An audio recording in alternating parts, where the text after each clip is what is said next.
No one believed in him, not the big lanterns, not the clouds, not even himself, until the moon whispered, "I see you." In a small village between soft green hills, there was a narrow cobblestone street lined with little houses. Every house had a window, and every window had a lantern. Some lanterns were tall, some lanterns were wide, some shone with golden light, others with soft white light. But on the last house, on the last window, at the very end of the street, stood a tiny lantern named Lumo. Lumo was different. He was a little crooked. His glass was a bit scratched. His handle squeaked if someone tried to move him.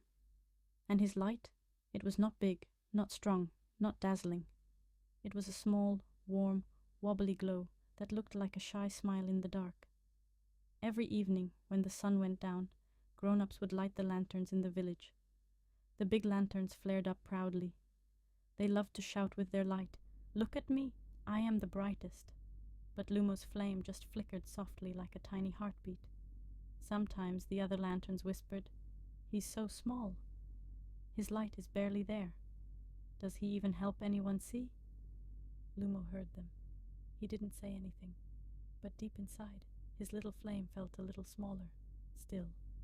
He never stopped shining, even if it was just a tiny bit. 2. The boy who noticed.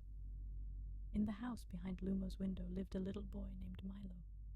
Milo had curly hair, big curious eyes, and a blanket with stars on it that he carried everywhere. At bedtime, Milo's mom would tuck him in and say, "Good night, my little star. The moon is watching you. The lantern is guarding you." And every night, right before he fell asleep, Milo would look at Lumo's gentle glow. Unlike the other children, Milo didn't like very bright lights.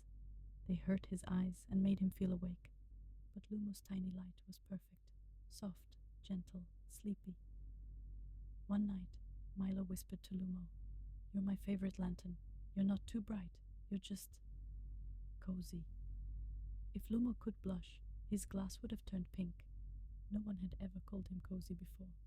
His little flame danced happily inside the glass. 3. Lumo's secret wish. Even though Milo liked him, Lumo still had a secret wish. Every night when the sky became dark and the stars woke up, Lumo looked up at the big round moon. The moon looked so calm, so peaceful, so far away. Lumo would whisper, "Hello, moon. Do you see me down here?" He wasn't sure the moon could hear him.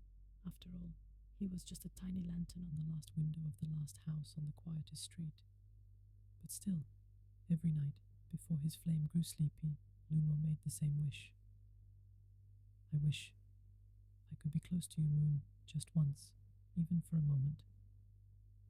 He didn't want to be the brightest lantern. He didn't want to be the biggest. He just wanted to matter. 4. The night of the wind. One night, the village was extra quiet. No dogs barking, no cats meowing. No carts rolling across the stones. The air was cool and fresh, and the moon was round and silver, the biggest Lumo had ever seen it. Milo was already asleep, curled up with his starry blanket.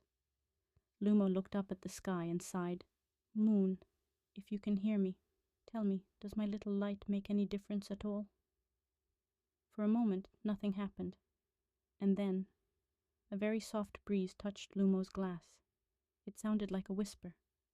The moon's voice floated down, gentle and low.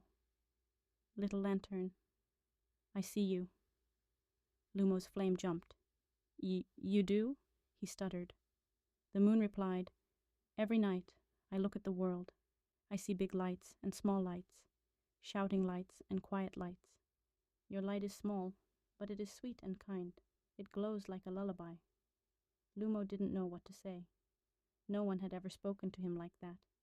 His flame swirled in happy circles. "Moon, can I come closer to you just once?" The moon smiled, and her light shivered softly across the roofs. "If your heart is brave and gentle, and if you promise not to stop shining no matter what you hear, then yes, little one, you may follow my glow." 5. Leaving the window. Just then, a stronger breeze picked up, not wild, not scary, just enough to make curtains flutter and leaves dance. It slipped under Lumo's metal base and gently lifted him from the windowsill. Lumo gasped. He had never left his window before. Down below, the street looked far away. The other lanterns glowed in their places, surprised to see Lumo rising into the air.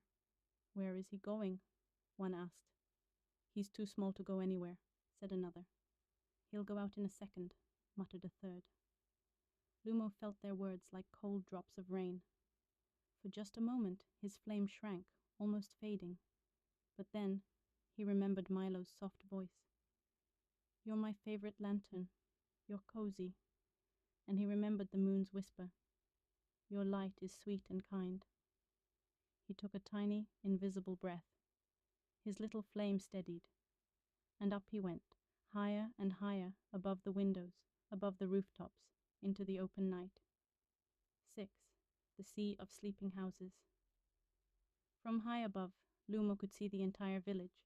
Roofs looked like little hats, chimneys like tiny pencils. The river was a silver ribbon lying quietly beside the town. In many windows, Lumo saw children sleeping. Some had their arms around stuffed animals, some slept on their backs with mouths open, some curled up like kittens. As Lumo floated past, his soft glow brushed their windows. He noticed something strange. Wherever his light touched, children seemed to snuggle deeper, breathe slower, and smile in their sleep. He didn't know it yet, but he was already becoming the lantern of dreams. 7. The jealous cloud. Higher and higher Lumo drifted until he reached the land of clouds. Most of the clouds were sleepy and gentle, like slow-moving pillows, but one cloud was darker. This was Grum, a grumpy old cloud who didn't like small things becoming special. Grum had been watching. "Where do you think you're going?" he rumbled, drifting in front of Lumo. Lumo trembled. I'm following the moon," he said softly. Grum snorted. You're tiny. You're not a storm. You're not lightning. You're barely a spark. Turn back before a big wind blows you out." Lumo's flame flickered nervously. For a moment, he thought about going back to his window. It was safe there, predictable, normal. But then he remembered the boy Milo curling up beside his light. He remembered the moon's promise. He looked at Grum as bravely as he could and whispered, "Maybe I'm small. Maybe I'm not a storm. But some children sleep better because I shine. That's enough for me. I'll keep going." Grum rolled his cloudy eyes. "We'll see if you still shine when the wind blows," he growled, sliding away. Lumo's clamp handle rattled a little, but his heart, his tiny glowing heart, felt stronger. 8. The field of fireflies. Past the clouds, Lumo drifted above a dark forest. Below, thousands of little lights blinked on, and off, and on, and off. It was a field of fireflies. They danced together in patterns like living stars. One firefly flew up to Lumo. "Hello, I'm Fira. Your light looks different from ours. What are you?" "I'm a lantern," Lumo replied. "I'm on my way to the moon." The fireflies gasped. "The moon? Is that allowed?" "He's so small." Fira tilted her tiny head. "But his light feels warm," she said. "Not sharp, not show-off, just gentle." She flew circles around Lumo, giggling. "I like your light. It feels like bedtime stories." Lumo glowed a little brighter at her words.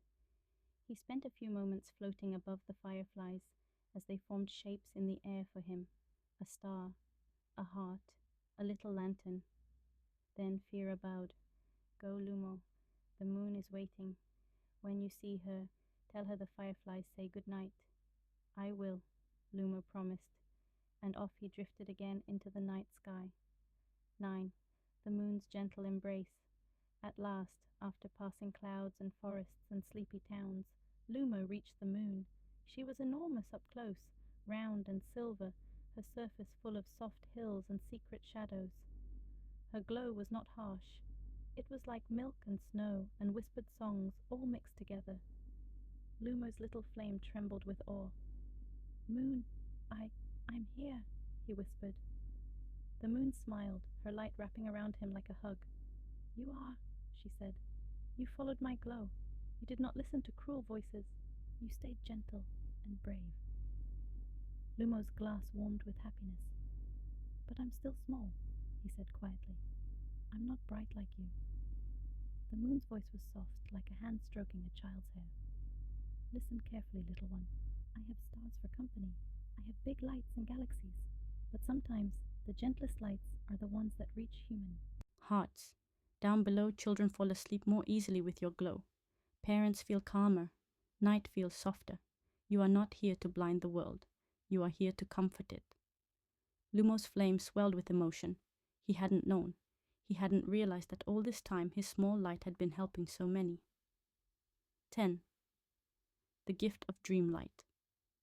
The moon reached out with one thin beam of silver light.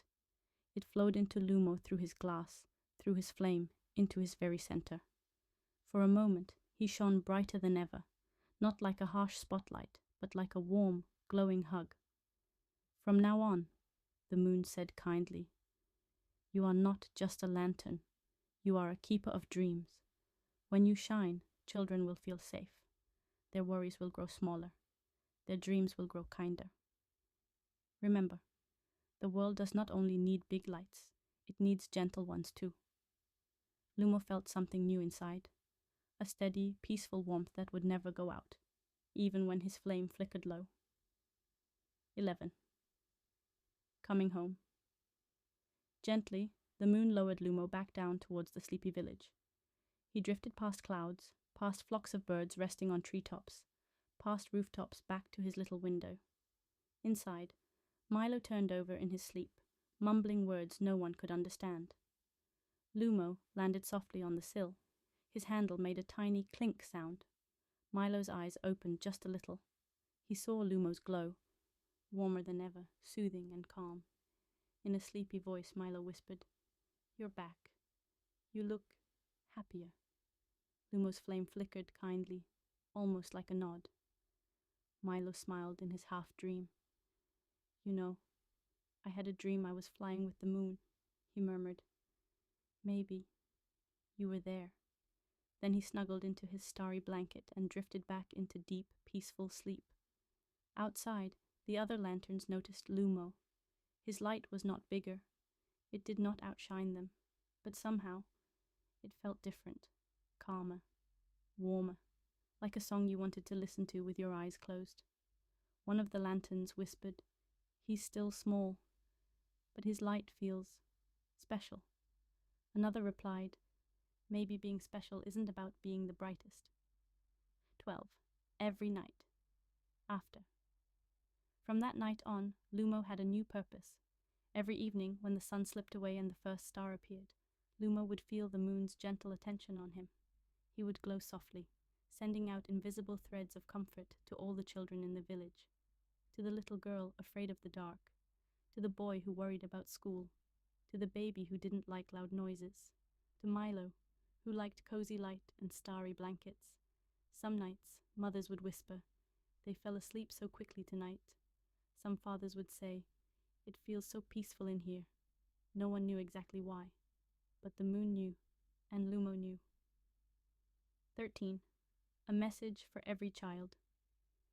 Sometimes, when the night was extra quiet and the stars blinked slowly, Lumo would whisper through his light, "If you ever lie in bed, very still." With your eyes half closed, you might hear his message. It sounds like this: "Little dreamer, you don't have to be the biggest. You don't have to be the loudest. You don't have to shine like anyone else. Your kindness is a light. Your smile is a light. Your gentle heart is a light. The world needs your light exactly the way it is. And the moon above, round and patient, watches over you both." Gentle ending for your channel. And now, little dreamers, our story about Lumo, the little lantern of dreams, comes to a cozy close. As you close your eyes tonight, imagine a tiny lantern on your window, glowing softly just for you. He's not too bright. He's not too small. He's just right.